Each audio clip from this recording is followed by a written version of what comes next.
So hello student, welcome to I science. आज मैं आपके सामने इलेक्ट्रोस्टैटिक्स का 12th स्टैंडर्ड का 6th वीडियो लेके आया हूँ। वैसे तो 7th है, 11th को अगर गिन ले तो, लेकिन 12th का अगर हम देखें तो ये 6th वीडियो है। इसके पहले वाला जो मेरा वीडियो था या लेक्चर था, वहाँ पे मैंने आपको पोलराइजेशन एक्सप्लेन किया था इलेक्ट्रोस्टैटिक्स में। और पोलराइजेशन जो होता है वो इंसुलेटर डाइलेक्ट्रिक्स में होता है। और मैंने आपको ये भी बताया था कि बड़ा इंपॉर्टेंट है क्योंकि इसका यूज होता है कैपेसिटर्स में। और कैपेसिटर तो आप सब जानते हैं, उसका बहुत यूज होता है आपके सर्किट्स में, इलेक्ट्रॉनिक सर्किट्स में, बहुत सारे सर्किट्स में यूज होता है। तो आज मैं वही टॉपिक स्टार्ट करने वाला हूं जिसका नाम है कैपेसिटर्स। आज हम पढ़ेंगे कैपेसिटर्स के बारे में। लास्ट वीडियो में हमने पोलराइजेशन इसलिए पढ़ा था क्योंकि वो पढ़ने के बाद ही हम कैपेसिटर्स पढ़ सकते हैं। तो पहले पोलराइजेशन किया, आज हम लोग कैपेसिटर स्टार्ट कर रहे हैं।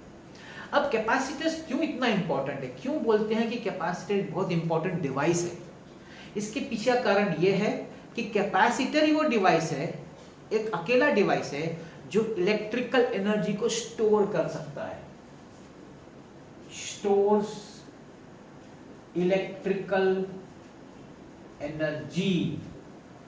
कैपेसिटर ही वो डिवाइस है जो इलेक्ट्रिकल एनर्जी को स्टोर कर सकता है। तो अगर स्टोर करता है तो सोचिए कितना फायदा होगा, जब भी जरूरत है तो यूज कर सकते हैं, है कि नहीं? तो उसमें अगर अपना इलेक्ट्रिकल एनर्जी स्टोर्ड है तो जब भी जरूरत पड़ेगी तो वो यूज किया जा सकता है। सर्किट्स में इसी तरह यूज होता है। उसमें जब चार्ज दिया जाता है तो उसको हम बोलते हैं चार्जिंग, और जब वो अपना चार्ज रिलीज करता है, जो एनर्जी वापस देता है इलेक्ट्रिकल, उसको हम बोलते हैं डिस्चार्ज। तो ये बेसिकली उसमें चलता रहता है, चार्जिंग एंड डिस्चार्जिंग, और यही फेनोमेना, यही उसका यूज जो है सर्किट्स में होता है। अगर कोई सिंपल भाषा में मुझे लेमन भाषा में पूछे कि सर अगर कैपेसिटर बताना है तो क्या होगा, आप कैसे बताएंगे कैपेसिटर क्या होता है? तो एकदम सिंपल भाषा में तो ऐसा है भाई कि कैपेसिटर एक सेट ऑफ प्लेट्स है। हम लोग बोलते हैं pair of plates, pair of plates. अब ये जो प्लेट्स है इसका अलग अलग शेप हो सकता है, पैरेलल हो सकता है, स्फेरिकल हो सकता है, या फिर सिलिंड्रिकल भी हो सकता है। तो पेयर ऑफ प्लेट्स जो है वो पैरेलल प्लेट्स हो सकता है, स्फेरिकल प्लेट्स हो सकता है, सिलिंड्रिकल प्लेट्स हो सकता है। अब वो जो प्लेट्स है उसको चार्ज करना पड़ेगा, चार्जिंग द प्लेट्स, इनको चार्ज करने का। और इनके में डाइलेक्ट्रिक मीडियम, डाइलेक्ट्रिक मीडियम या मटेरियल बोलिए, डाइलेक्ट्रिक मटेरियल इसके बीच में रखने का। मतलब पेयर ऑफ प्लेट्स होगा, उसको चार्ज किया जाएगा और उसके बीच में डाइलेक्ट्रिक मटेरियल रखा जाएगा। ये जो पूरा कॉम्बिनेशन है एक सिंपल भाषा में कहा जाता है कि ये कैपेसिटर है। ये एक सिंपल भाषा में अगर कोई पूछे कि भाई कैपेसिटर क्या है, तो भाई कॉम्बिनेशन है, एक पेयर ऑफ प्लेट्स है, उसका शेप प्लेट्स है पूरा, उसका शेप आपका पैरेलल हो सकता है, उसका सिलिंड्रिकल हो सकता है, स्फेरिकल हो सकता है। उसको चार्ज किया जाएगा और उसके जो गैप है, उसके पेयर के जो दो पेयर मतलब दो, तो उसके बीच में जो गैप है वो एक डाइलेक्ट्रिक मटेरियल से भरा जाएगा। ये पूरा जो कॉम्बिनेशन है, ये सिंपल भाषा में इसको हम बोलते हैं कैपेसिटर। ठीक है, ये सिंपल भाषा हो। अब हम थोड़ा डेप्थ में जाते हैं। वो ये है, जैसे मैंने अभी आपको कहा कैपेसिटर का काम क्या है, एनर्जी स्टोर करना, इलेक्ट्रिकल एनर्जी। अब ये जो एनर्जी स्टोर करना है, तो कैपेसिटर का वर्ड क्यों है पता है? कैपेसिटर क्योंकि ये बताता है कितनी उसकी कैपेसिटी है एनर्जी स्टोर करने की। एनर्जी स्टोर करने की जो कैपेसिटी है ना, उसको बोलते हैं कैपेसिटेंस।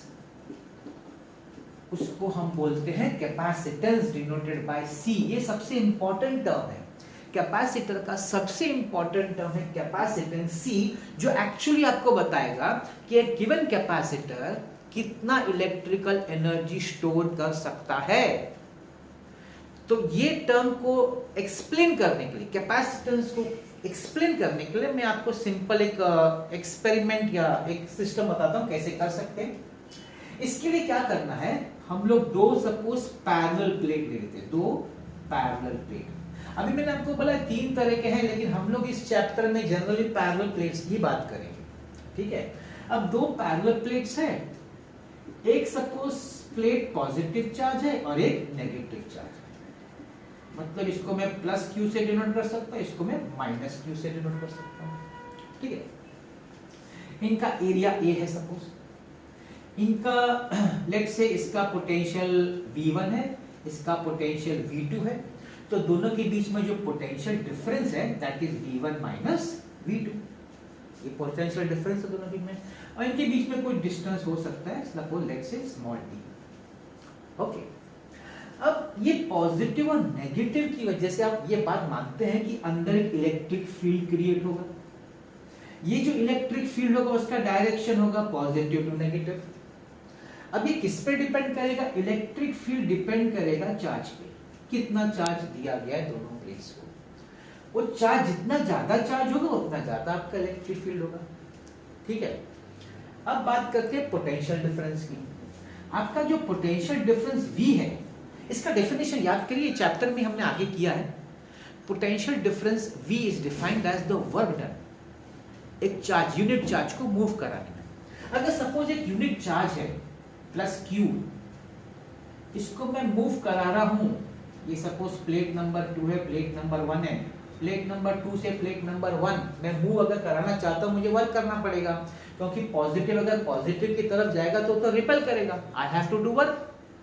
वो जो वर्क करना पड़ेगा, that work is nothing but the electric field, work against the electric field. तो इसका मतलब है जो आपका पोटेंशियल डिफरेंस क्रिएट होगा V, that is going to be proportional to Q, क्योंकि जो वर्क डन है that is again proportional to electric field, and electric field is proportional to charge, therefore potential difference भी proportional किसको हो जाएगा? Charge, वो plates में जो चार्ज है ना उसको प्रोपोर्शनल हो जाएगा। अब ये प्रोपोर्शनलिटी को अगर हम रेशियो के फॉर्म में लेते हैं तो Q by V becomes equal to constant। Proportionality में तो कांस्टेंट होता है ना चीजें, तो रेशियो ले लिया, Q by V is equal to constant। ये जो कांस्टेंट है ना, इसी को कहा जाता है कैपेसिटेंस। ये जो Q by V ratio which is a constant for this parallel plate capacitor, उस कांस्टेंट को नाम दिया गया capacitance C। So you can say, हम लोग बोल सकते हैं कि भाई C is equal to Q by V।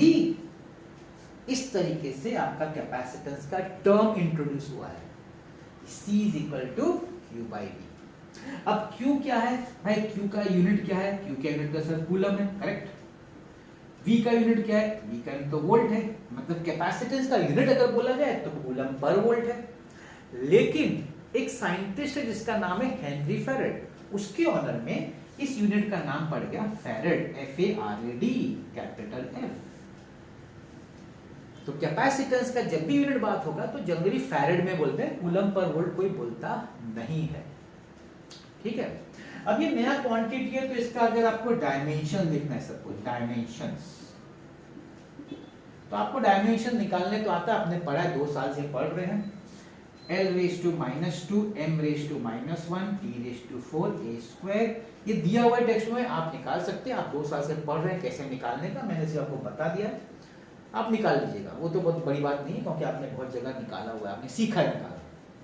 ठीक है, डायमेंशंस हो गया। डायमेंशंस क्यों मैंने आपको बताया, एमसीक्यू में पूछते हैं, एमसीक्यू में पूछते हैं डायमेंशन ऑफ कैपेसिटेंस, तो ये आप लिख सकते हैं अगर याद हो तो, नहीं तो निकालने भी आपको अगर आता हो तो आप वो भी कर सकते हैं।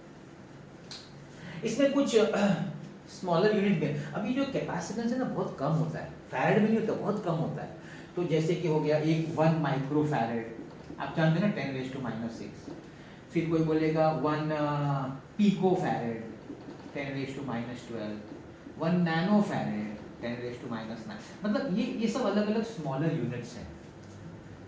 जनरली कैपेसिटेंस फैरेड में नहीं होता, सब स्मॉलर यूनिट्स में होता है। तो जब सब न्यूमेरिकल्स करेंगे आप देखेंगे वहां पे बोलेंगे माइक्रो फैरेड में है, पिको फैरेड में है, नैनो फैरेड में है। ठीक है, इन कैपेसिटेंस का जो वैल्यू होता है बहुत कम होता है। तो यहाँ पे मैंने आपको क्या बताया, मैंने आपको पहले बताया कि कैपेसिटेंस के को एक सिंपल भाषा में क्या बोला जाता है, क्या समझा जाता है। फिर कैपेसिटेंस जो इलेक्ट्रिकल एनर्जी स्टोर करता है उसकी यूनिट है कैपेसिटेंस। मैंने आपको कैपेसिटेंस यूनिट इंट्रोड्यूस किया with the help of work done, charge को मूव कराने से कैसे जो वर्क डन होता है उस कंसेप्ट के बेस पे हम लोगों ने कैपेसिटेंस टर्म को इंट्रोड्यूस किया, उसका फॉर्मूला देखा, उसका यूनिट देखा और उसका डायमेंशन। तो तो ये मैंने आपको कैपेसिटेंस बताया।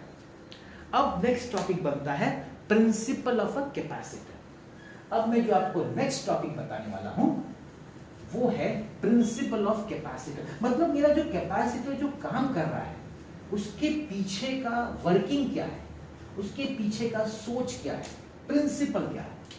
So my next topic is principle of capacitor. इसके पीछे का जो सिस्टम, जो आप हमने बोला ना सिस्टम, हमने ये पूरा कॉम्बिनेशन सिस्टम बनाया हुआ है, वो सिस्टम के पीछे का सोच क्या है, प्रिंसिपल क्या है, वो मैं आपको बताने वाला हूँ। तो सुनिए, तो इसमें ऐसा है कि हम एक प्लेट लेते हैं, एक प्लेट लिया, एक प्लेट पैरेलल प्लेट लिया, सपोज प्लेट P1, इसको चार्ज कर दिया पॉजिटिव चार्ज से, इसका एरिया सपोज A है, ये जो चार्ज है इसको हम लोग प्लस क्यू देंगे, बहुत बार बुक्स में ऐसे भी लिखते हैं प्लस सिग्मा।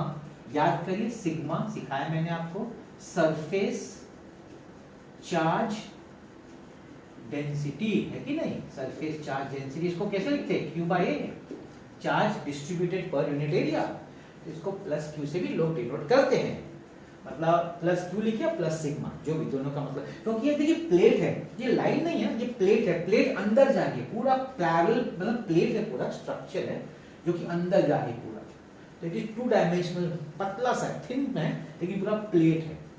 तो plate P1 area A, charge इसमें आपने दिया हुआ है इसको प्लस क्यू, और प्लस क्यू बोले या फिर आप सरफेस चार्ज डेंसिटी बोलना चाहते हैं तो प्लस सिग्मा बोल, ठीक है। अब आप क्या करेंगे, अभी देखिए इसके हिसाब से अगर मुझे कैपेसिटेंस लिखना हो तो मैं क्या लिखूंगा, मैं लिखूंगा सपोज इसका पोटेंशियल है से V है, तो मैं लिखूंगा Q बाय V। इस सिंगल प्लेट का कैपेसिटेंस क्या होगा, इस सिंगल प्लेट का कैपेसिटेंस की बात करें, कैपेसिटेंस मतलब चार्ज जो उसमें स्टोर्ड है, तो चार्ज Q है, पोटेंशियल इस प्लेट का V है, तो Q बाय V। अब देखिए हम लोग क्या करते हैं, अब हम लोग क्या करते हैं ना, एक दूसरा प्लेट लाते हैं इसके सामने, एक दूसरा प्लेट लाते हैं इसके सामने। अब जैसे आप इसके पास एक प्लेट लाएंगे तो क्या होगा, इस पॉजिटिव की वजह से सामने इंड्यूस नेगेटिव हो जाएगा क्योंकि वो अट्रैक्ट करेगा, तो यहां पे नेगेटिव चार्जेस आ जाएंगे इस प्लेट की इस सरफेस, इस साइड पे। जैसे इस साइड पे सपोज ये प्लेट P2 है, तो जैसे प्लेट P2 के लेफ्ट साइड पे नेगेटिव आएगा तो ऑपोजिट साइड पे ऑटोमेटिकली पॉजिटिव आ जाएगा।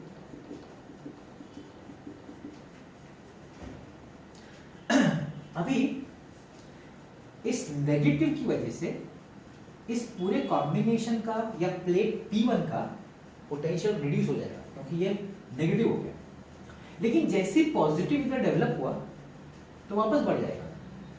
अब हम क्या करते हैं, हम क्या करते हैं, ये जो बाहर वाला साइड है ना उसको अर्थिंग कर देते हैं। जैसे आप अर्थिंग करेंगे तो ये जितने पॉजिटिव फ्री चार्ज है ना सब गायब हो जाएंगे, सब अर्थ में चले जाएंगे,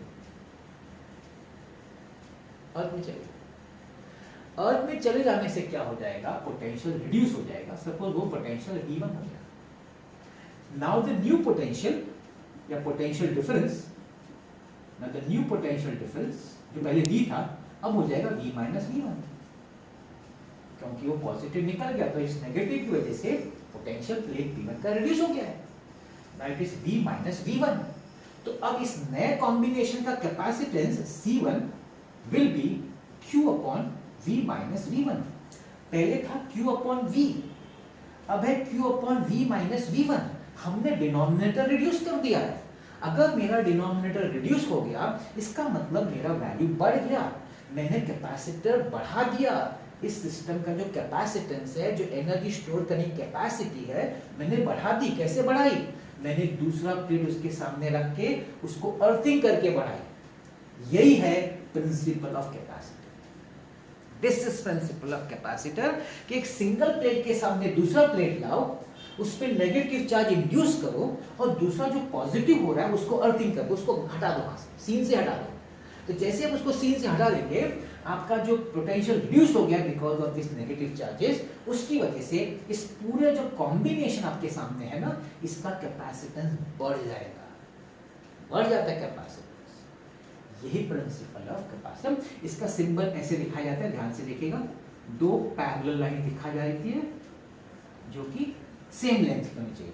ऐसा नहीं होना चाहिए, बैटरी जैसा नहीं होना चाहिए, छोटा बड़ा नहीं, नॉट बिग एंड स्मॉल, दोनों का साइज हाइट सेम होना चाहिए और दोनों पैरेलल होना चाहिए। This is symbol of capacitor. तो ये मैंने आपको क्या बताया, ये मैंने आपको बताया प्रिंसिपल, जिस प्रिंसिपल के पीछे हमारा ये वर्क कर रहा है। तो हमारा ये कंसेप्ट यही है कि ऐसा कॉम्बिनेशन करो कि मेरा कैपेसिटर बढ़ जाए, इलेक्ट्रिकल एनर्जी स्टोर कर रहा है उसकी कैपेसिटी बढ़ जाए। तो उसके पीछे ये काम किया जा रहा है, अर्थिंग किया जा रहा है, जो कि सबसे इंपॉर्टेंट पार्ट है। मतलब जब भी आप कैपेसिटर दिखाएंगे तो आपको अर्थिंग दिखाना ही पड़ता है, वो उसका सिंबल ही हो जाएगा, हो गया कि भाई हमने एक एंड को अर्थ किया हुआ है। इसको हम लोग बोलते हैं इंसुलेटेड पार्ट है, और दूसरे ये वैसे कंडक्टिंग प्लेट, लेकिन इंसुलेट कर देने का जिससे कि चार्ज मूव ना हो, और ये वाले पार्ट को हमेशा अर्थिंग किया जाता है, तो बन जाता है एक अच्छा सा आपका कैपेसिटर। तो ये मैंने आपको बताया प्रिंसिपल ऑफ कैपेसिटर। अब सब इसमें कैसा है ना, ये नया टॉपिक है ना, तो छोटा छोटा सब कुछ आपके लिए छोटा छोटा इंट्रोडक्शन है सब। पहले मैंने आपको बताया क्या कैपेसिटर होता क्या है, फिर मैंने आपको उसका कैपेसिटेंस के बारे में बताया, अब यहाँ मैंने आपको प्रिंसिपल के बारे में बताया। अब नेक्स्ट है कॉम्बिनेशन। अब ये कैपेसिटर्स को हम लोग कंबाइन करके एक इक्विवेलेंट, जैसे रेजिस्टर हमने पढ़ा था स्कूल में या कॉलेज में, कि भाई अगर 2-4 रेजिस्टर को कंबाइन करेंगे तो बढ़ा भी सकते हैं, घटा भी सकते हैं। जैसे रेजिस्टेंस इन सीरीज होता है, रेजिस्टेंस इन पैरेलल होता है, वैसे यहाँ भी होता है capacitors in series, capacitors in parallel. तो चलिए देखते हैं पहला वाला कंसेप्ट। पहला वाला है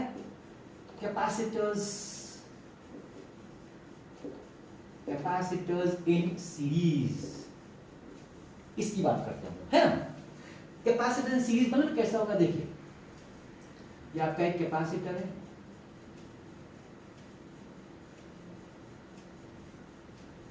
ये पैरेलल प्लेट है, ये आपका दूसरा कैपेसिटर है। अभी हम लोग 3 ले रहे हैं फॉर द टाइम भी।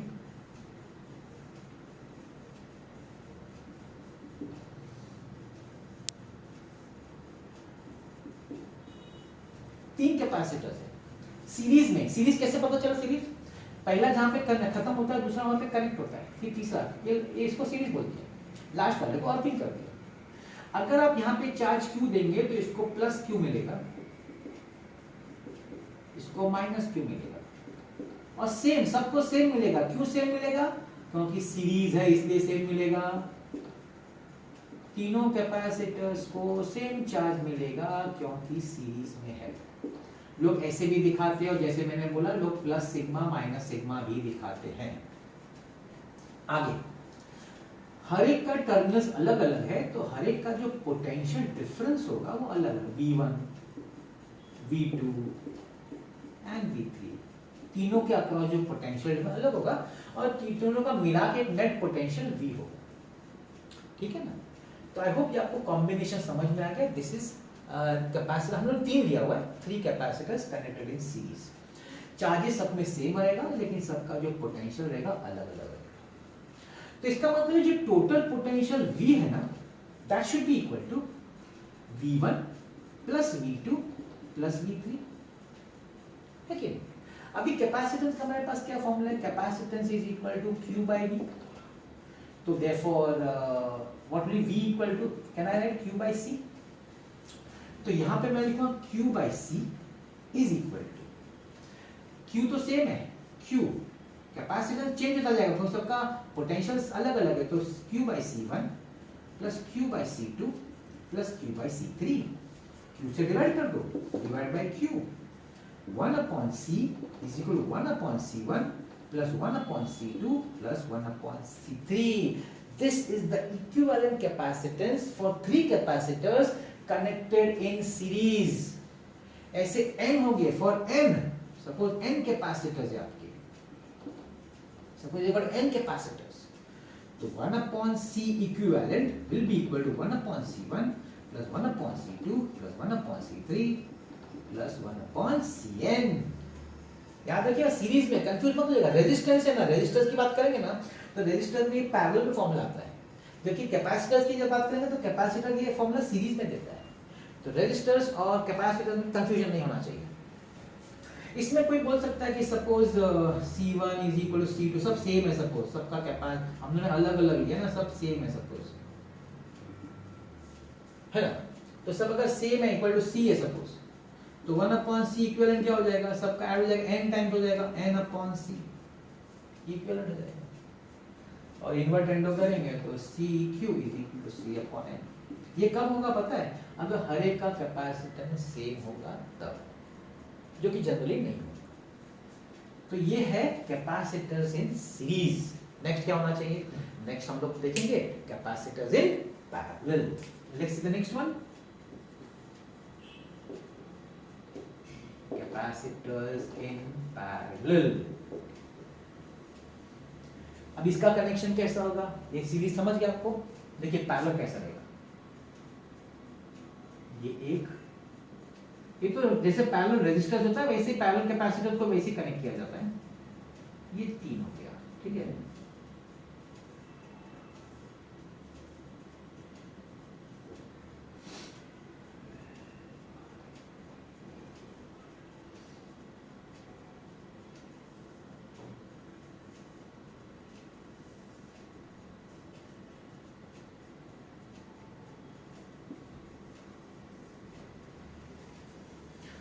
अब यहाँ पे कैसा है ना, यहाँ पे आपके 3 अलग अलग है। यहाँ पे आपका होगा Q1, यहाँ पे Q2, यहाँ पे Q3। अब आप मुझे पूछेंगे कि इधर अलग अलग चार्जेस क्यों है, मैं बताता हूं। यहाँ पे सर आपने तीनों में क्यों लिया, यहाँ पे Q1 Q2 Q3 क्यों लिया, क्योंकि जब आप यहाँ से चार्ज Q प्रोवाइड करेंगे तो डिवाइड हो रहा है ना 3 में, यहाँ डिवाइड नहीं हो रहा है, ये लाइन में जा रहा है, इसलिए सबको सेम मिलेगा। लेकिन यहाँ पे क्या हो रहा है, यहाँ पे डिवाइड हो रहा है, तो सबको चार्जेस अलग अलग मिलेगा, इसलिए Q1 Q2 Q3 होगा। लेकिन सबका एंड पॉइंट सेम है तो सबको एक कॉमन पोटेंशियल होगा। यहाँ पे पोटेंशियल सबका अलग था, यहाँ पे पोटेंशियल सबका सेम है, यहाँ पे सबका चार्जेस सेम था, यहाँ पे सबका चार्जेस अलग अलग है। फर्क देखिए, तो जैसे यहाँ पे पोटेंशियल अलग था तो यहाँ पे चार्जेस अलग है, तो आप लिखेंगे Q is equal to Q1 plus Q2 plus Q3। अब यहाँ से Q का फॉर्मूला क्या हो, क्रॉस मल्टीप्लाई करेंगे तो CV हो जाएगा, तो यहाँ लिखेंगे CV is equal to C1V, क्योंकि V तो कांस्टेंट है सबके लिए क्योंकि कॉमन है, C2V प्लस C3V, V से डिवाइड करके divide by V, C is equal to C1 plus C2 plus C. This is the equivalent capacitance for parallel connection. This was for series connection. Resistance का उल्टा है। अगर इसमें n हो गए for n capacitors, C equivalent will be equal to C1 plus C2 plus C3 plus Cn. इसमें भी अगर सब सेम है, सेम, तो C equivalent will be equal to n times C.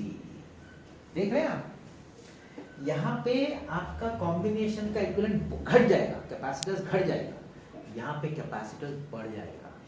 इसका मतलब इससे यूज पता चलता है। क्या यूज पता चलता है, जब भी आपको कैपेसिटेंस बढ़ाना है सर्किट का, आप छोटे छोटे कैपेसिटर्स को पैरेलल में कनेक्ट कर दो। कम पोटेंशियल, ज्यादा कैपेसिटर्स पैरेलल में कनेक्ट करोगे तो यहाँ पे क्या है, आपके पास हाई पोटेंशियल है और आपको डिस्ट्रीब्यूट करना है थोड़ा थोड़ा हर कैपेसिटर में, तो सीरीज में कनेक्ट करो तो डिस्ट्रीब्यूट हो जाता है। आपका जो वोल्टेज होगा ना, हाई वोल्टेज होगा ना, वो डिस्ट्रीब्यूट हो जाएगा, थोड़ा थोड़ा सबको मिलेगा। यहाँ पे कम वोल्टेज में आप कैपेसिटेंस बढ़ा सकते हैं सर्किट का by connected parallel. This is the use of series combination and parallel combination. तो आई होप आपको ये कंसेप्ट भी समझ में आ गया होगा, capacitor in series and capacitor in parallel. अब हम जाते हैं सबसे इस कैपेसिटर के सबसे इंपॉर्टेंट टॉपिक पे, और वो है डाइलेक्ट्रिक। क्योंकि जो लास्ट वीडियो था वो डाइलेक्ट्रिक पे था, और मैंने आपको बोला था कि वो डाइलेक्ट्रिक भाई वो कैपेसिटर का तो जान है, बिना डाइलेक्ट्रिक के हम लोग कैपेसिटर्स पढ़ते नहीं है। तो अब टाइम आ गया जहां पे हम अब कैपेसिटर पढ़ेंगे विद डाइलेक्ट्रिक। तो यहां पे दो कंसेप्ट्स पढ़ने वाले हम लोग दो कंसेप्ट क्या है सुनिएगा। एक है कैपेसिटर विदाउट डाइलेक्ट्रिक, बिना डाइलेक्ट्रिक, एक ये है, और दूसरा पढ़ेंगे कैपेसिटर विद डाइलेक्ट्रिक। दो पढ़ने वाले हैं। पहले बिना डाइलेक्ट्रिक के कैपेसिटर की कैपेसिटेंस कितनी है वो देखेंगे, फिर उसमें डाइलेक्ट्रिक डालने के बाद क्या फायदा होता है, कैपेसिटेंस को क्या फायदा होता है वो देखेंगे। ठीक है, तो पहले हम स्टार्ट करते हैं first one, this one, we start with this capacitor without dielectric. मतलब कैसा दिखेगा, देखिए आपका दो प्लेट है, plus plus plus plus plus, minus minus minus minus minus, आपका ये जो डिस्टेंस है सपोज d है, आपका प्लेट का एरिया a है, प्लस q माइनस q, आप इसको प्लस सिग्मा माइनस सिग्मा से भी डिनोट कर सकते हैं। ये बेसिक आपका, हाँ यहाँ दिखाने को नहीं भूलने का, वेरी इंपॉर्टेंट। इसके बिना तो ये नहीं दिखाए तो रॉन्ग। तो आप क्या बोलेंगे, देयर आर टू कैपेसिटर्स, एक इंसुलेटेड दूसरा कनेक्ट अर्थिंग में है, एरिया ए है, उनके बीच में डिस्टेंस d है, जो they are charge to plus q and minus q, और you can say surface charge is plus sigma and minus sigma. ठीक है, आगे सुनिए। अब मैं आपको बता रहा हूं इसका इलेक्ट्रिक फील्ड E, बड़ा इंपॉर्टेंट चीज बताने वाला हूं। अब ये E बताने के लिए हमको जाना पड़ेगा हमारा गॉस लॉ। मैंने आपको गॉस लॉ जब सिखाया था 3 एप्लीकेशन, उसमें जो तीसरा एप्लीकेशन है ना, इनफाइनाइट शीट, प्लेन शीट, लंबा सा शीट का इलेक्ट्रिक फील्ड, मैं बता याद रखना, ये फॉर्मूला बाद में यूज होने वाला है, उसका टाइम आ गया यूज करने का। नहीं हो तो आप टर्न करके भी देख सकते हैं अपने टेक्स्ट बुक में, गॉस लॉ का एप्लीकेशन का तीसरा वाला, प्लेन शीट का।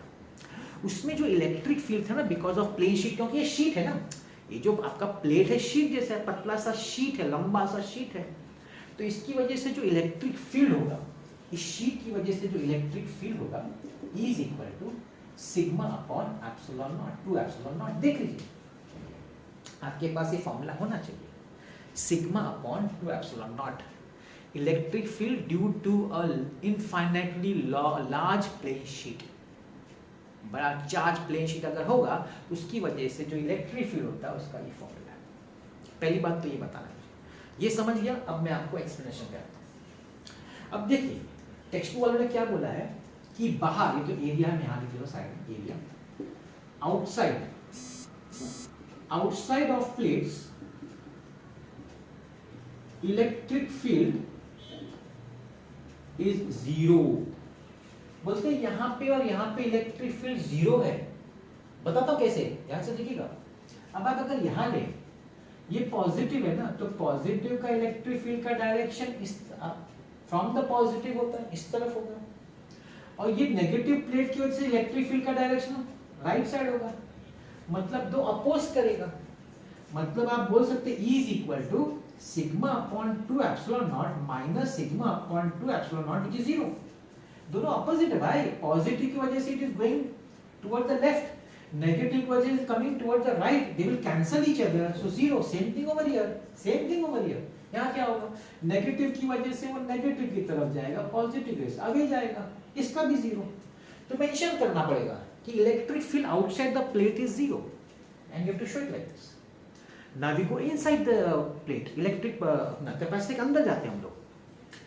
कैपेसिटी के अंदर जाएंगे तो ये पॉजिटिव की वजह से इलेक्ट्रिक फील्ड का ये डायरेक्शन होगा, और नेगेटिव की वजह से भी it will be towards the negative side, positive से away and towards the negative जाता है। तो सिंस पॉजिटिव से अवे और टुवर्ड्स द नेगेटिव, तो इनसाइड, अगर मैं इनसाइड की बात करूं, inside electric field is sigma upon 2 epsilon naught plus sigma upon 2 epsilon naught is equal to 2 sigma upon 2 epsilon naught. So E is equal to sigma upon epsilon not. ये आपको समझना है। यहां लिख देता हूं अगर नहीं दिखेगा तो। So E is equal to sigma upon epsilon naught. This is the electric field inside the capacitor E. E जो है इनसाइड द कैपेसिटर, उसका ये वैल्यू फॉर्मूला या बोलिए वैल्यू बोलिए सिग्मा अपॉन 2 एप्सिलॉन नॉट, क्योंकि एक प्लेट और दूसरा प्लेट दोनों का एक ही डायरेक्शन है इलेक्ट्रिक फील्ड का, इसलिए दोनों ऐड होगा। और ये फॉर्मूला कहां से आता है? गॉस लॉ से आता है। ये फॉर्मूला गॉस लॉ से आता है, दोनों ऐड होगा, 2 कटेगा, तो कैपेसिटर के अंदर, प्लेट के अंदर जो इलेक्ट्रिक फील्ड है वो इतनी है।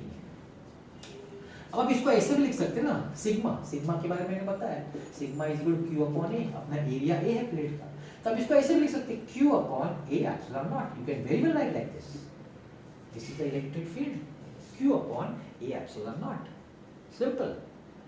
हमारा एम क्या है? हमारा एम है कैपेसिटर निकालना, हमको सी निकालना है, सी, हमको इसका सी निकालना है। मैंने ई निकाला, now you know that E is equal to V by D, तो हम जानते हैं V is the potential and D is the potential difference and D is the distance.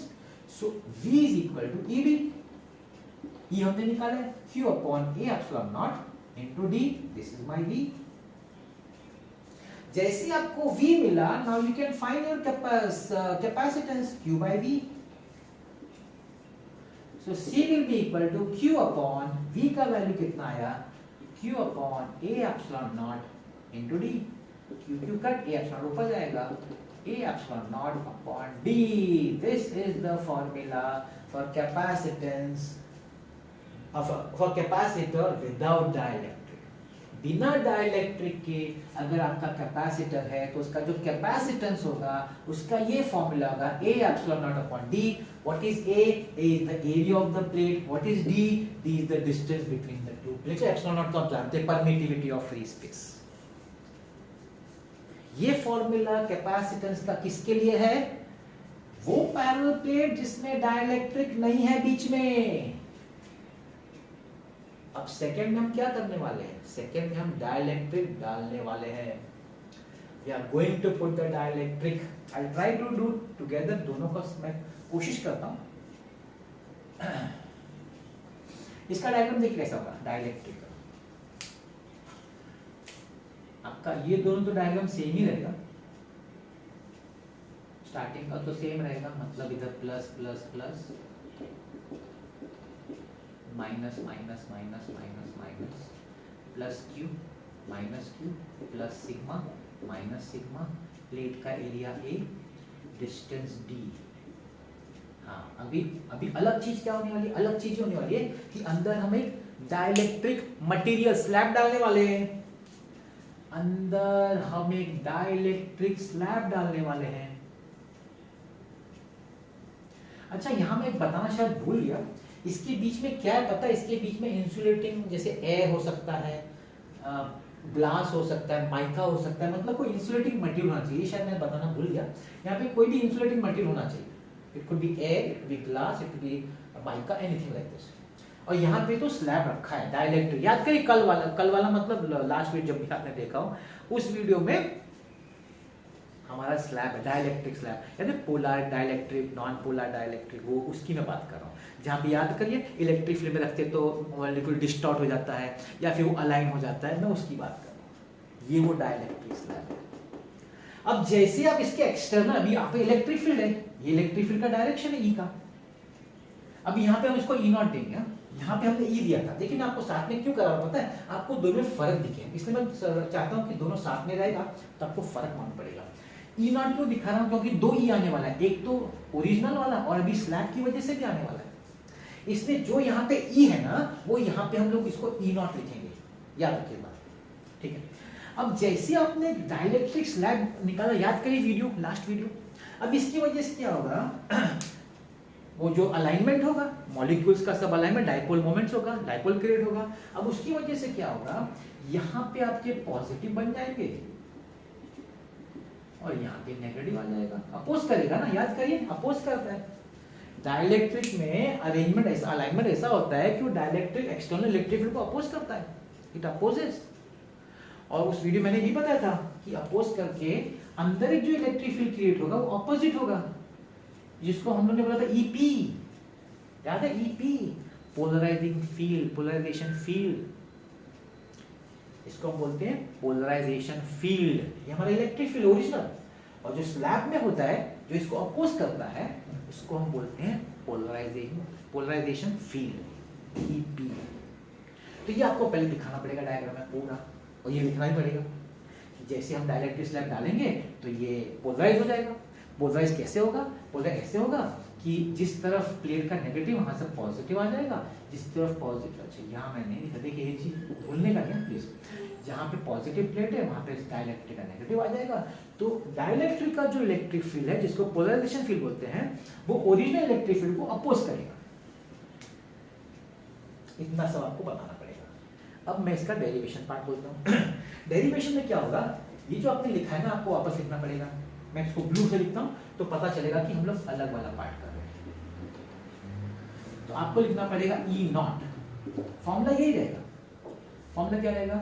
Q upon A epsilon not. E not क्या है? Without dielectric. जो यहाँ पे ई था ना, वही ई नॉट है, इधर हम लोग ई नॉट लिखा है फर्क दिखाने के लिए। तो ई नॉट क्या है? विदाउट डाइलेक्ट्रिक, बिना डाइलेक्ट्रिक डाले ये मेरा इलेक्ट्रिक फील्ड ई नॉट। और मेरा कैपेसिटेंस C, उसको हम लोग सी नॉट। सी नॉट क्या लिखेंगे? A epsilon naught upon D। ये दो चीज हम लिखेंगे जब हम दूसरा वाला डेरिवेशन कर रहे हैं, parallel plate capacitor with dielectric. तो ये फॉर्मूला डिराइव नहीं करना है, इसको आप डायरेक्टली लिख सकते हैं, क्योंकि फर्स्ट पार्ट में डिराइव हो चुका है। तो आपको डिराइव करके दिखाना नहीं है, आपको सीधा ही लिखना है फॉर्मूला कि कैपेसिटर विदाउट डाइलेक्ट्रिक जब होता है तो उसके अंदर जो इलेक्ट्रिक फील्ड होती है वो E naught Q upon epsilon A epsilon naught, और उसका जो कैपेसिटेंस होता है A epsilon upon D, this is without dielectric. अब आपने डाइलेक्ट्रिक डाला तो इसमें पहला मेंशन ये करना पड़ेगा कि भाई डाइलेक्ट्रिक का थिकनेस कितना है। तो चलो भाई डाइलेक्ट्रिक का थिकनेस ले लेते हैं T। ये जो डाइलेक्ट्रिक है ना, उसका सब हम लोग थिकनेस ले लेते हैं T, that is the thickness of the dielectric. अब इस EP की वजह से क्या होने वाला है? अब इस EP की वजह से नेट, ध्यान सुनेगा, net electric field inside dielectric कितना हो जाएगा? It be E naught minus EP। Do you agree with this? Do you agree with this? ये EP लेफ्ट साइड जा रहा है, E नॉट राइट साइड जा रहा है, तो इसके अंदर का नेट जो होगा माइनस करके होगा ऑपोजिट डायरेक्शन में। तो डाइलेक्ट्रिक के अंदर, डाइलेक्ट्रिक स्लैब के अंदर जो नेट इलेक्ट्रिक फील्ड होगा दोनों माइनस करके होगा। ठीक है? Now this can also be written like this, E is equal to E naught by K। अब ये जो चीज है ना, ये लोगों को नहीं समझ में आता है जो टेक्स्ट में दिया कैसे दिया। मैं आपको बड़ा सिंपल भाषा में समझाता हूँ, ध्यान से सुनिएगा। आपका जो E का फॉर्मूला होता है ना, वो होता है 1/4 pi epsilon not Q1 upon R square. अब मतलब E is proportional, inversely proportional to epsilon naught, inverse। This is for vacuum। तो ये आपका E नॉट है, और E जो होगा it will be inversely proportional to epsilon। अब याद करिए, मैंने आपको बताया था जब इलेक्ट्रोस्टैटिक्स डिस्कस हुआ था कि epsilon upon epsilon naught is equal to K। K को क्या बोलते हैं? Dielectric constant. डाइलेक्ट्रिक कांस्टेंट है K, epsilon upon epsilon naught is equal to K। आप ये डिवाइड करके देख लीजिए, आपको आ जाएगा। ये इतना पार्ट आपको 11th के इलेक्ट्रोस्टैटिक्स की मदद से पता चलता है। टेक्स्ट में उन्होंने डायरेक्ट लिख दिया, समझाया नहीं है, मैंने आपको समझाया। ये 11th के नॉलेज से आपको ये चीज आ जाएगी। E is equal to E naught upon Q। ठीक है? मतलब कि हमारे पास यहाँ पे दो इलेक्ट्रिक फील्ड है। एक इलेक्ट्रिक फील्ड जो जगह पे जो E नॉट जो वहां पे एक्ट कर रही है, which is outside of the plate, outside of the dielectric slab, और एक ऐसी इलेक्ट्रिक फील्ड है जो स्लैब के अंदर एक्ट कर रही है। यहाँ पे हमारे पास जो पोटेंशियल हमने निकाला था डिफरेंस, वो एक ही था, रीजन एक ही था।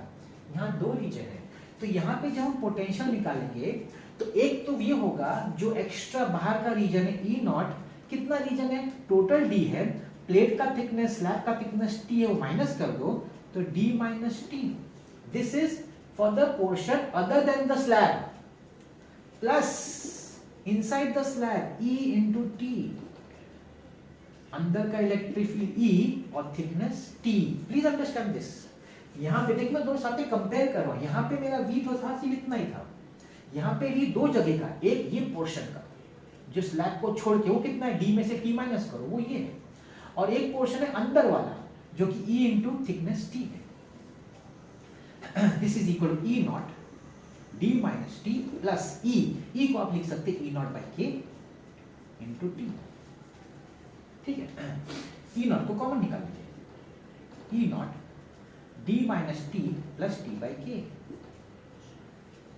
E नॉट का वैल्यू यहां से लिख सकते हैं Q upon A epsilon not, Q upon, जगह नहीं होनी चाहिए, मैं यहां लिख देता हूं, कम पड़ेगी जगह शायद, इज इक्वल टू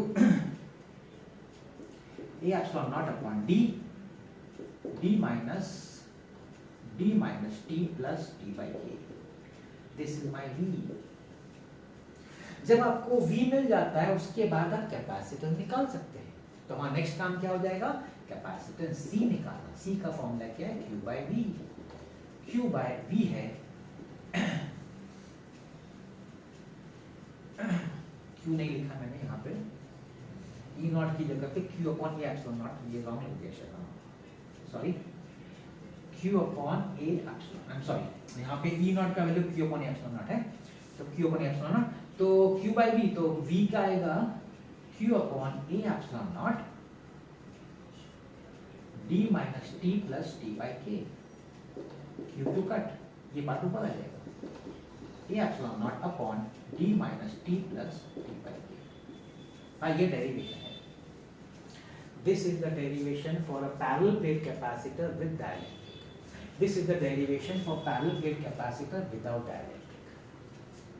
मैं जस्ट देख लूं ये आ रहा है कि नहीं, पूरा आ रहा है।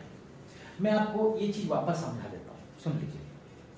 आप क्या बोलेंगे कि दो पैरेलल प्लेट कैपेसिटर लेना है, उसका चार्ज, एरिया, डिस्टेंस सब बता देने का, और उसके हिसाब से आपको यहाँ का जो E है और C है उसको सिर्फ नॉट में लिखना है। क्यों? क्योंकि दो है ना, एक E नॉट C नॉट है और एक E और C भी है ना, दो है, इसलिए उसको सेपरेट लिखना है। यहाँ जरूरत नहीं थी, लेकिन यहाँ दो अलग अलग है, इसलिए बिना डाइलेक्ट्रिक के E नॉट C नॉट ये सीधा फॉर्मूला उठा के यहाँ रख देने का। फिर क्या बोलेगा कि मैं डाइलेक्ट्रिक स्लैब ले लूँ जिसका थिकनेस T है। अच्छा, यहाँ पे आप ये भी दिखा सकते हैं, देखिए जैसे आपने Q लिखा है ना, तो यहाँ पे आप लिख सकते हैं plus QP minus QP। Plus QP polarising का, ये पोलराइज हो गया ना आपका, तो उसका ये चार्ज यहाँ पे सॉरी माइनस है, यहाँ पे प्लस है, तो माइनस पोलराइज चार्ज Q है, इधर प्लस पोलराइज QP मतलब पोलराइज चार्जेस, यहाँ पे पोलराइज हो गया ना, तो वो चार्ज, ये भी सिंबल दिखा सकते हैं। तो उसके हिसाब से आप यहाँ लिख सकते हैं minus sigma P plus sigma P, ऐसा भी लिख सकते हैं। ओके, अब मैं बता रहा था क्या, इसके लिखने के बाद आपको क्या करने का है, आपको बोलने का है कि ये जो पोलराइज हो जाएगा उसकी वजह से क्या होगा कि अंदर एक इलेक्ट्रिक फील्ड क्रिएट होगा जो आउटर इलेक्ट्रिक फील्ड को अपोज करेगा, उसको हम बोलते हैं पोलराइजेशन फील्ड। तो स्लैब के अंदर जो नेट इलेक्ट्रिक फील्ड होगा E is equal to E naught minus EP, वो नेट होगा। अब इस E को in terms of E naught लिख सकते हैं, E naught upon K। K को क्या बोलते हैं, dielectric constant. K is called as dielectric constant। अब ये कैसे आता है मैंने आपको यहाँ समझाया 11 के नॉलेज से, टेक्स्ट वाला डायरेक्ट लिखा है लेकिन मैंने आपको यहाँ समझाया। मतलब आपके दो इलेक्ट्रिक फील्ड है, एक इलेक्ट्रिक फील्ड स्लैब के अंदर है और एक इलेक्ट्रिक फील्ड स्लैब के बाहर है। स्लैब के बाहर का डिस्टेंस कितना है, D में से T माइनस, और स्लैब के अंदर का डिस्टेंस कितना है, T। इसको E नॉट बाई K लिखा, E नॉट कॉमन निकाला, E नॉट यहाँ से Q upon A epsilon not लिखा, है कि नहीं, ये V मिल गया। जैसे आपको V मिल गया, अब आप C का फॉर्मूला लगा सकते हैं, C जो Q by V, Q by V पूरा कॉपी किया, Q कट हुआ, A एप्सिलॉन ऊपर गया, और ये आपका फॉर्मूला है C जो A epsilon upon D minus T plus T by K। This is the derivation for capacitor with dielectric. इसमें दो तीन केसेस है, बड़े इंटरेस्टिंग है, सिंपल है, वो मैं बता देता हूँ आपको, इसके लिए मुझे रब करना पड़ेगा, मैं ये पार्ट रब कर देता हूँ।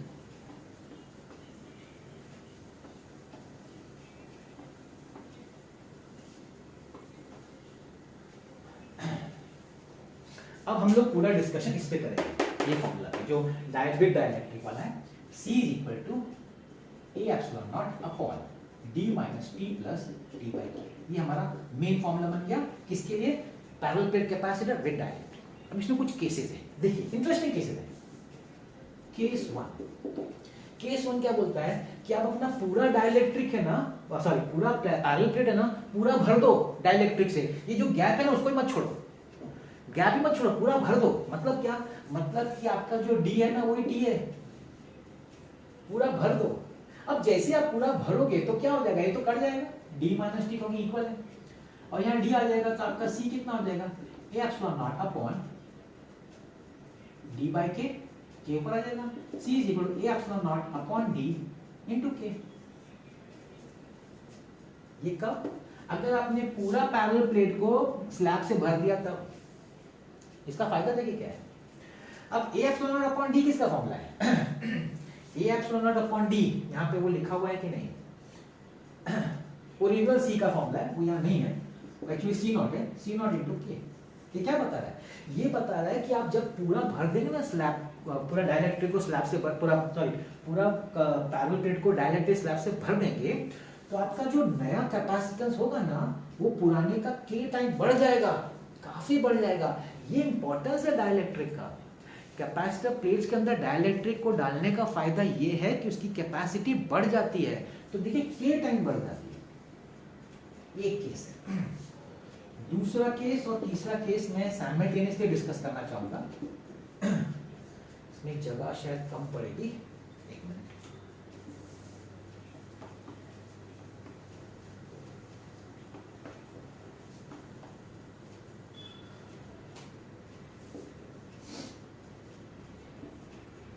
केस 2 एंड केस 3 बड़ा इंटरेस्टिंग केसेस है। केस 2 को क्या बोलते हैं, देखिए ये आपके पैरेलल प्लेट्स हैं, ये ऐसे है ना, मैंने हम लोगों ने हॉरिजॉन्टल लिया, वर्टिकल में हॉरिजॉन्टल ले लिया, इजी है समझने के लिए। केस 2 क्या बोलता है ना, केस 2 बोलता है कि सब प्लेट्स है ना सीरीज में कनेक्ट कर दो, सीरीज में, मतलब ये 1 हो गया, ये 2 हो गया, ये 3 हो गया एंड सो ऑन। तो इसके बीच का डिस्टेंस लेट्स से T1 हो गया, ये आपका T2 हो गया, क्योंकि टोटल D है ना, ये टोटल D है, ये डिस्टेंस T3 हो गया, ये distance T4 and so on. इसका K1, K2, K3 डाइलेक्ट्रिक, ये आपका 2 प्लेट्स है ना। अच्छा यहाँ क्या बोलता है, ये सीरीज कनेक्शन है, यहाँ बोलता है पैरेलल कनेक्शन करो, पैरेलल ऐसा होगा, एक प्लेट दूसरा, तो यहाँ K1, K2, K3 हो जाएगा। अच्छा सबका एरिया, अभी एरिया प्लेट है उसको कट गया एरिया, तो यहाँ पे area A1, area A2, area A3 याद करेगा, आपको ऐसे सम्स भी है। ऐसे कनेक्शन को बोलते हैं सीरीज कनेक्शन, ऐसे कनेक्शन को बोलते हैं पैरेलल कनेक्शंस। तो फॉर्मूला में बदलाव क्या होता है ध्यान से देखिएगा, आपका मेन ये फॉर्मूला है, तो यहाँ पे क्या होगा, C इज इक्वल, अब क्या हो गया, आपने D को ब्रेक कर दिया, अभी आपका D है ही नहीं, आपका जो D माइनस टी पार्ट है ही नहीं, आपका C ये पार्ट है, तो हो जाएगा A epsilon naught upon T by के है, मगर वो सब चेंज हो रहा है, तो आप क्या लिखेंगे, आप लिखेंगे T1 by K1 plus T2 by K2 plus T3 by K3 and so on. वो जितना भी आप लेंगे, सपोज आपने जितना भी लिया होगा वो आप यहाँ पे लिख सकते हैं। ये हो गया अगर सीरीज है। अगर वही चीज पैरेलल में, ध्यान दीजिए, अगर वही चीज पैरेलल में तो फॉर्मूला में क्या बदलाव होगा, फॉर्मूला में ये बदलाव होगा, ये डी है ना, डी तो सेम है, डी सबके लिए सेम है, तो डी नहीं चेंज होगा, तो आपका डी तो वही रहेगा, तो आपका एरिया चेंज हो रहा है, अभी एरिया चेंज हो रहा है, ठीक है। और थिकनेस की अगर हम बात करें तो थिकनेस सबका अलग अलग रहेगा, तो हम लोग का फॉर्मूला में आ जाएगा एप्सिलॉन नॉट अपॉन डी, अंदर आएगा A1 K1 plus A2 K2 and so on, क्योंकि आपका सबका K1 K2 K3 चेंज हो रहा है और सबका एरिया भी चेंज हो रहा है, A1 A2 A3 भी चेंज हो रहा है ना। और ये D है, ये वाला D इधर है, ये T जो होगा D बन जाएगा, देखिए सबका जो थिकनेस है ना वो D है, तो सबका थिकनेस D, एप्सिलॉन अपॉन ये जो D, ये पार्ट तो निकल जाता है, D बाहर आ जाएगा, एप्सिलॉन बाहर आ जाएगा, A1 और K ऊपर चला जाएगा, तो A1 K1 plus A2 K2 and so on. तो ये आपका फॉर्मूला बन जाता है अगर पैरेलल कनेक्शन है। सीरीज है तो ये फॉर्मूला, पैरेलल है तो ये formula. Case 1, case 2, case 3। I hope आपको ये समझ में आ रहा है। और इसमें छोटा सा एक और केस भी है, उन्होंने केस 4 भी डाला है, वो क्या बोला पता है, अगर ये आपका पूरा डाइलेक्ट्रिक जो आप बोल रहे हैं स्लैब इंसुलेटिंग, अगर वो कंडक्टिंग स्लैब हो, इंसुलेटर ना हो, कंडक्टिंग हो। आप जानते हैं कंडक्टिंग स्लैब का, अब मैं केस 4 की बात करता हूँ, बड़ा इंटरेस्टिंग है। केस 4 बोलता है कंडक्टिंग स्लैब। कंडक्टिंग स्लैब में आपका के जो इन्फिनिटी हो जाता है, डाइलेक्ट्रिक कांस्टेंट इन्फिनिटी हो जाता है, ये इन्फिनिटी हो गया, मतलब ये पूरा पार्ट जीरो हो गया। पूरा पार्ट जीरो हो गया तो क्या बचा, C is equal to A epsilon naught upon D minus T. अच्छा आपका C नॉट क्या है, C नॉट है A epsilon naught upon D.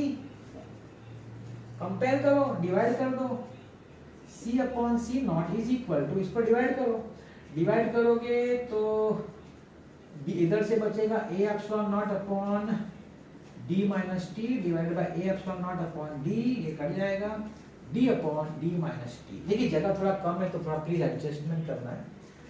तो ये आप देख सकते हैं, आपके टेक्स्ट में दिया हुआ है, C upon C naught cross multiply करो, C is equal to D upon D minus T into C naught. ये कब, जब कंडक्टिंग स्लैब, ये स्लैब पूरा कंडक्टिंग है, इंसुलेटर नहीं, वैसे डाइलेक्ट्रिक इंसुलेटर होता है, लेकिन अगर कंडक्टिंग है तो क्या। तो यहाँ पे आपका कैपेसिटर का जो कंसेप्ट है ना वो कंप्लीट होता है। इंपॉर्टेंट है और बहुत ही एप्लीकेशन बेस्ड, मतलब इसका बहुत यूज होने वाला है, इसलिए हमको इसको समझना जानना जरूरी है। आगे भी काम आएगा, 12th के बाद भी आपको इसका नॉलेज बहुत काम आएगा। सम्स तो नहीं हो सकता क्योंकि टाइम काफ़ी हो गया है। तो आई होप आपको कैपेसिटर अच्छी तरह समझ में आ गया। तो अगर अच्छी तरह समझ में आ गया तो नेक्स्ट लेक्चर में इस पर अच्छा सम्स करेंगे हम लोग, तो और हमारा कंसेप्ट क्लियर हो जाएगा।